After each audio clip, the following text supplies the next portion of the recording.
నేడు సోనియా గాంధీ జన్మదినోత్సవం. సోనియా గాంధీ భారత రాజకీయాల్లో కీలక వ్యక్తిగా ప్రసిద్ధి చెందారు. భారత జాతీయ కాంగ్రెస్ పార్టీకి అధినేత్రిగా రాజకీయ వ్యవస్థలో కీలక పాత్ర పోషించి గాంధీ నెహ్రూ కుటుంబంలో సభ్యులుగా గుర్తింపు పొందారు. ప్రారంభ జీవితం 1946 డిసెంబర్ 9వ తేదీన ఇటలీలోని లూసియానా విసెంజియా ప్రాంతంలో జన్మించారు. ఆమె పూర్తి పేరు ఎడ్విన్ ఆంటోనియా ఆల్బినా మైనో. ఆమె మధ్యతరగతి ఇటాలియన్ కుటుంబంలో జన్మించారు. ఆమె విద్యను స్థానిక స్కూళ్లలో పూర్తి చేశారు.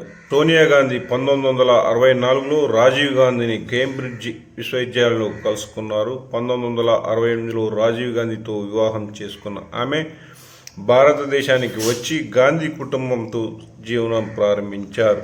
భారతీయ సాంప్రదాయాలను, భాషను స్వీకరించి భారతదేశానికి మంచి దత్తత కుమార్తెగా నిలిచారు. 1991లో రాజీవ్ గాంధీ హత్య అనంతరం కాంగ్రెస్ పార్టీకి నాయకత్వం వహించమని పిలుపునిచ్చిన సోనియా గాంధీ రాజకీయాల్లోకి ప్రవేశించడానికి నిరాకరించారు.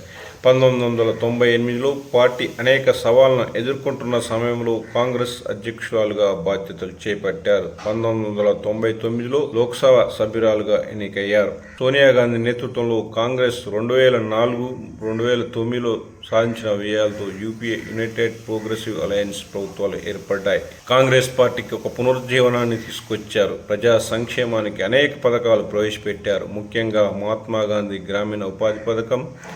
2004లో యూపీఏ ప్రభుత్వం ఏర్పడినప్పుడు ప్రధాని పదవిని తిరస్కరించి డాక్టర్ మన్మోహన్ సింగ్ను ఆ స్థానంలో నియమించారు. విదేశీయురాలుగా పుట్టిన నేపథ్యం కారణంగా కొందరు విమర్శకులు నిరంతరం విమర్శలు ఎదుర్కొన్నారు. రాబర్ట్ వాద్రా వ్యాపారాలపై వచ్చిన ఆరోపణ వల్ల కూడా అప్పుడప్పుడు దృష్టి ఆకర్షించారు. పిల్లలు రాహుల్ గాంధీ భారత జాతీయ కాంగ్రెస్ ప్రధాన నాయకుడు, ప్రియాంక గాంధీ కాంగ్రెస్ నాయకురాలు ప్రస్తుత ఎంపీగా ఎన్నికయ్యారు. భారతీయ రాజకీయాల్లో గాంధీ కుటుంబం వారసత్వాన్ని కొనసాగించిన వ్యక్తి మాత్రమే కాదు, సామాన్య ప్రజల సంక్షేమం కోసం పనిచేసిన నాయకురాలుగా గుర్తింపు పొందారు. ఆమె జీవితంలోని ప్రతి దశ కూడా తెలంగాణ రాష్ట్రం ఏర్పాటుకు సంబంధించిన ప్రకటన భారతదేశ చరిత్రలో ఒక ప్రధాన మైలురాయి. ఈ ప్రక్రియకు సంబంధించిన ముఖ్యమైన వివరాలు చూసినట్లయితే తెలంగాణ రాష్ట్ర ఏర్పాటు ముందు పరిస్థితి ఆంధ్రప్రదేశ్ రాష్ట్రంలో ఒక భాగంగా ఉండేది. 1956లో భాషాపరమైన రాష్ట్రాల పునర్వ్యవస్థీకరణ సమయంలో హైదరాబాద్ రాష్ట్రాన్ని భూభాగాల పునర్విభజన ద్వారా ఆంధ్రప్రదేశ్లో విలీనం చేశారు.